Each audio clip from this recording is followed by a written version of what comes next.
নমস্কার। লেখা পাঠের তরফ থেকে অর্পিতা মুখোপাধ্যায় শ্রী শ্রী রামকৃষ্ণ দেবের কিছু কথা পাঠ করছেন। ঠাকুর তখন দক্ষিণেশ্বরে গদাধর নামেই সকলের কাছে পরিচিত এবং তার ভাগ্নে হৃদয়নাথ এবং রানী রাসমণি ও তার জামাই মথুরনাথ বিশ্বাসও সেই সময় সেখানে ছিলেন।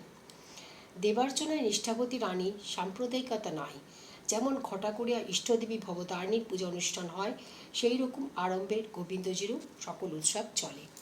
1262 সালের ভাদ্র মাস পূর্ব দিনে দেবালয়ে যথাবিহিত সমারোহে জন্মাষ্টমী পর্ব সুসম্পন্ন হইয়া গিয়াছে। আজ নন্দ উৎসব সুমধুর হরিকীর্তনে দক্ষিণেশ্বর মুখরিত।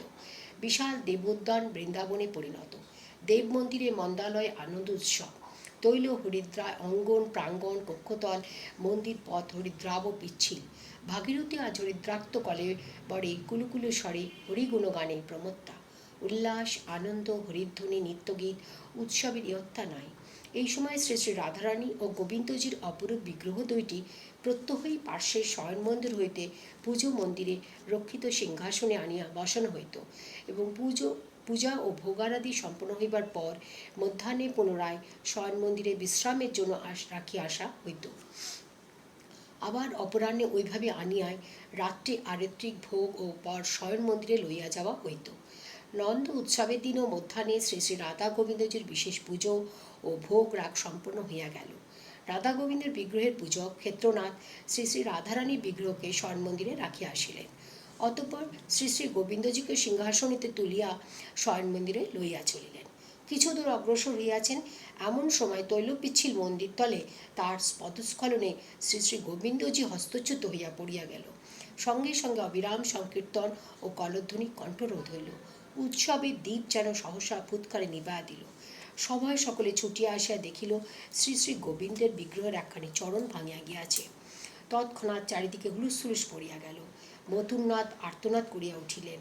উৎসবের দিনে গৃহ বিগ্রহর এই শোচনীয় অঙ্গহানিতে অমঙ্গল আশঙ্কা করিয়া রানী রাসমণির দুর্ভাবনার অন্ত নাই। এই অপ্রত্যাশিত অঘটনে মুহূর্তের মধ্যে দক্ষিণেশ্বরের দেবোদ্যান নিদারুণ বিভীষিকায় আত্মপ্রকাশ করিল। সকলের মুখে এক কথা, কোন উপায় নির্ধারণের জন্য বিধান লইতে টোলে টোলে তৎক্ষণাৎ লোকজন ছুটিল। গৃহ বিগ্রহের সেবানুষ্ঠান তো বন্ধ থাকিতে পারি না, অবিলম্বে উপায় কিছু প্রয়োজন। অর্থের প্রভাব থাকায় সকল কার্যই তৎপরতার সঙ্গে সম্পন্ন হইয়া যায়। বিধান আসিতে বিলম্ব হইল না। শহরের পণ্ডিতগণ এক বাক্যে বিধান দিলেন, ভগ্ন মূর্তিটিকে গঙ্গার জলে ফেলিয়া দেওয়া হোক এবং তৎস্থলে অনুরূপ একটি নতুন মূর্তি স্থাপিত করা হোক। এই বিধান অনুযায়ী মথুরনাথ তৎক্ষণাৎ নবমূর্তি নির্মাণের আদেশ প্রদান করলেন। আদেশ লইয়া সুদক্ষ মূর্তি নির্মাতার উদ্দেশ্যে উপযুক্ত কর্মচারী ছুটিল। এই সময় সহসা মথুরনাথের মনে দিব্যভাবে ভাবুক গদাধরের কথা জাগিয়া উঠিল। তাহাকে তো সম্বন্ধে কোনো কথা জিজ্ঞাসা করা হয় নাই। বিগ্রহের অঙ্গহানি হওয়ায় মন্দিরে এত হইচই পড়িয়াছে, সবাই ছুটিয়া আসিয়াছে, কতজনে কত যুক্তি দিয়েছেন, কিন্তু এই বেশকারিত্ব দেখাই নাই। মথুরনাথের চিত্ত তৎক্ষণাৎ দুলিয়া উঠিল। তখন পণ্ডিতদের বিধান আসিয়াছে, কিন্তু প্রতিষ্ঠিত গৃহ বিগ্রহকে গঙ্গা গর্ভে বিসর্জন দিতে প্রাণ চাহিতেছে না। কত না চিন্তা, কত আশঙ্কা, কত বাধা অন্তরে অন্তঃস্থলে পুঞ্জীভূত হইতেছে।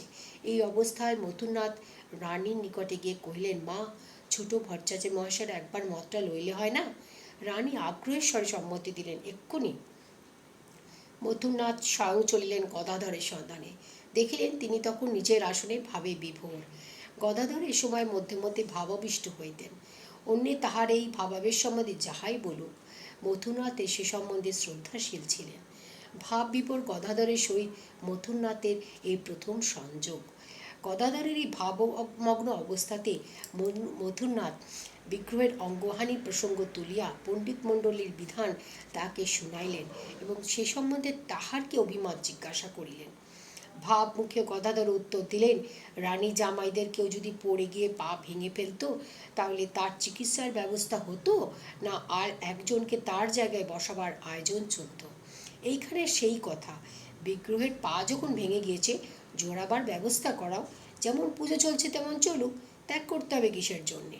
কি তেজোদ্দীপ্ত স্পষ্ট উত্তর! এই দিব্য বিধান শুনিয়া মথুরনাথ চমৎকৃত এবং যেন শ্রী গোবিন্দজি স্বয়ং এই অদ্ভুত পুরুষের মুখ দিয়ে তাহারই মর্মবাণী শুনাইয়া দিলেন। আবার মন্দির ভবন যুগপথ হর্ষ বিস্ময়ে শিহরণ উঠিল। এই অনুকূল বিধানে মথুরনাথ রানী অন্তরে যেন আনন্দের প্রবাহ বহিল। অথচ সাধারণ বিচার বুদ্ধিতে ছোট ভট্টাচার্যের অভিমত আত্মবৎ সেবার অভিব্যক্তি বুঝিয়া তাহারা ধন্য ধন্য করিয়া উঠিলেন। অতঃপর সমস্যা উঠিল, বিগ্রহের ভগ্নপদ সদ্য সদ্য কে সংস্কার করিয়া দিবে? হৃদয়ের এই সমস্যা ভঞ্জন করিয়া দিলেন ছোট মাতুলের প্রসঙ্গ উত্থাপন করিয়া। মথুরনাথের স্মরণ হইল গদাধরের হস্তনির্মিত শিবমূর্তি দেখিয়া যেদিন তিনি মুগ্ধ হইয়াছিলেন, সেই দিনই হৃদয় তাহাকে বলিয়াছিল মূর্তি সংস্কারে ও মূর্তি নির্মাতায় দক্ষতা প্রচুর। মথুরনাথ শ্বশ্রুদেবীকে জানাইলেন, ভয় নাই মা, যিনি বিধান দিয়েছেন তিনিই বিগ্রহের ভগ্নপদ জুড়িয়া দিবেন। গদাধর পরম উৎসাহে অপূর্ব পারিপাট্যে বিগ্রহের ভগ্নপদ এমনভাবে চুড়িয়া দিলেন, দেখিয়া সকলে মুক্ত কণ্ঠে প্রশংসা করিলেন। বিগ্রহের পুজো পূর্ববৎ চলিতে লাগিল, কিন্তু সেই দিনই হইতে শ্রী গোবিন্দজির পুজোর ভার পড়িল গদাধরের ওপর।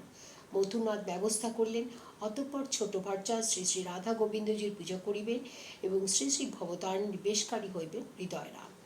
এই সময় গদাধর একদিন বরানগরে গিয়েছিলেন সেখানকার ঠাকুরবাড়ির দশমহাবিদ্যার মূর্তি দেখিতে। ফিরিবার সময় জনৈক বিশিষ্ট জমিদারের সহিত তার পরিচয় হয়। তিনি কথায় কথায় দক্ষিণেশ্বর দেবালয় প্রসঙ্গে জিজ্ঞেস করেন, ওখানকার গোবিন্দজি নাকি ভাঙা? গদাধর তৎক্ষণাৎ তাহার মুখের ওপর বললেন, তোমার কি বুদ্ধি গো! অখণ্ড মণ্ডলাকার যিনি, তিনি কি কখনো ভাঙা হন? চমকপ্রদ উত্তর শুনিয়া জমিদার স্তব্ধ হইয়া যান। এই প্রসঙ্গে তিনি আর কোনো মন্তব্য প্রকাশ করতে সাহস পান নাই। প্রণাম।